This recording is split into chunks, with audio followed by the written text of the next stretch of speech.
ഹജറുൽ അസ്വദ് ഇസ്ലാമിക ചരിത്രത്തിൽ വളരെ പ്രധാനപ്പെട്ട സ്ഥാനമുള്ള വിശുദ്ധ കല്ല്. ഇത് കഅബയുടെ കിഴക്കൻ മൂലയിൽ സ്ഥാപിച്ചിരിക്കുന്നു. കറുത്ത നിറമുള്ള ഈ കല്ല് മുസ്ലിങ്ങൾക്ക് ഏറെ ആദരണീയമാണ്. ഇസ്ലാമിക വിശ്വാസപ്രകാരം ഹജറുൽ അസ്വദ് സ്വർഗത്തിൽ നിന്ന് ഭൂമിയിലേക്ക് അയക്കപ്പെട്ട കല്ലാണ്.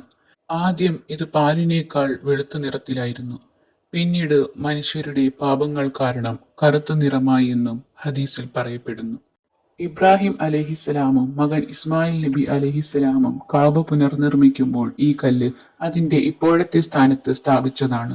ഹജ്ജിനും ഉംറയ്ക്കും വരുന്ന മുസ്ലിങ്ങൾ കഅബയെ ചുറ്റി തവാഫ് ചെയ്യുമ്പോൾ ഹജറുൽ അസ്വദിന്റെ ഭാഗത്തെത്തുമ്പോൾ അതിലേക്ക് കൈ ഉയർത്തി അഭിവാദ്യം ചെയ്യുകയോ അവസരം ലഭിച്ചാൽ ചുംബിക്കുകയോ ചെയ്യാറുണ്ട്.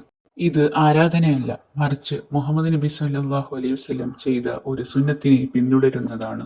ഉമർ ഇബ്നുൽ ഖത്താബ് റളിയല്ലാഹു അൻഹു ഹജറുൽ അസ്വദിനെ ചുംബിക്കുമ്പോൾ, നീ ഒരു കല്ല് മാത്രമാണെന്ന് എനിക്കറിയാം. നബി സല്ലല്ലാഹു അലൈഹി വസല്ലമ നിന്നെ ചുംബിക്കുന്നത് ഞാൻ കണ്ടില്ലായിരുന്നുവെങ്കിൽ ഞാൻ നിന്നെ ചുംബിക്കുമായിരുന്നില്ല എന്ന് പറഞ്ഞതായി ചരിത്രത്തിൽ കാണാം. ഇതിലൂടെ മുസ്ലിങ്ങൾ കല്ലിനെ ആരാധിക്കുന്നില്ലെന്നും അള്ളാഹുവിനെയാണ് ആരാധിക്കുന്നതെന്നും വ്യക്തമാണ്. ഇന്ന് ഹജറുൽ അസ്വദ് ഒരു വെള്ളി കൊണ്ടുള്ള ഒരു ചട്ടക്കൂടിനുള്ളിലാണ് സംരക്ഷിക്കപ്പെട്ടിരിക്കുന്നത്. ഹജറുൽ അസ്വദ് സ്വർഗത്തിൽ നിന്ന് ഭൂമിയിലേക്ക് വന്ന ചരിത്രം.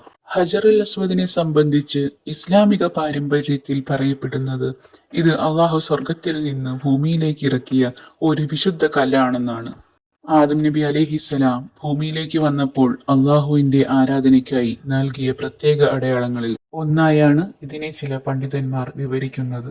ഒരു ഹദീസിൽ മുഹമ്മദ് നബി സല്ലല്ലാഹു അലൈഹി വസല്ലമ ഇപ്രകാരം പറഞ്ഞതായി റിപ്പോർട്ട് ചെയ്യപ്പെടുന്നു. ഹജറുൽ അസ്വദ് സ്വർഗത്തിൽ നിന്ന് ഇറക്കപ്പെട്ടതാണ്. അത് പാലിനേക്കാൾ വെളുത്തതായിരുന്നു. മനുഷ്യരുടെ പാപങ്ങൾ അതിനെ കറുപ്പാക്കി. ഈ ഹദീസ് ഹജറുൽ അസ്വദിന്റെ പ്രത്യേകതയും മനുഷ്യരുടെ പാപങ്ങളുടെ പ്രതീകാത്മക സ്വാധീനവും വ്യക്തമാക്കുന്നു. കാലക്രമേണ മഹാപ്രളയത്തിന് ശേഷം കഅബയുടെ സ്ഥലം മറഞ്ഞുപോയി. പിന്നീട് അള്ളാഹുവിന്റെ കൽപ്പന പ്രകാരം ഇബ്രാഹിം നബി അലൈഹിസ്സലാമും ഇസ്മായിൽ നബി അലൈഹിസ്സലാമും കഅബ പുനർനിർമ്മിക്കുമ്പോൾ ജിബ്രീൽ അലൈഹിസ്സലാം ഹജറുൽ അസ്വദ് കൊണ്ടുവന്ന് ഇബ്രാഹിം നബിക്ക് നൽകിയതായി ഇസ്ലാമിക ചരിത്ര ഗ്രന്ഥങ്ങളിൽ കാണാം. തുടർന്ന് ഇബ്രാഹിം നബി അലൈഹിസ്സലാം കഅബയുടെ കിഴക്കൻ മൂലയിൽ അത് സ്ഥാപിച്ചു. അന്നു മുതൽ ഹജറുൽ അസ്വദ് കഅബയുടെ ഭാഗമായി തന്നെ നിലനിൽക്കുന്നു. നൂറ്റാണ്ടുകളായി അത് പല സംഭവങ്ങൾക്കും സാക്ഷ്യം വഹിച്ചു. ചില കാലങ്ങളിൽ അത് കേടുപാടുകൾ സംഭവിക്കുകയും പിന്നീട് സംരക്ഷണത്തിനായി വെള്ളിച്ചട്ടക്കൂടിൽ ഘടിപ്പിക്കുകയും ചെയ്തു. ഹജറുൽ അസ്വദിനെ കുറിച്ച് പലർക്കും അറിയാത്ത ചില കൗതുകകരമായ കാര്യങ്ങൾ. ഹജറുൽ അസ്വദ് ഇന്നൊരു മുഴുവൻ കല്ലല്ല. നൂറ്റാണ്ടുകളായി സംഭവിച്ച കേടുപാടുകൾ കാരണം ഇത് പല ചെറിയ കഷണങ്ങളായി മാറിയിട്ടുണ്ട്.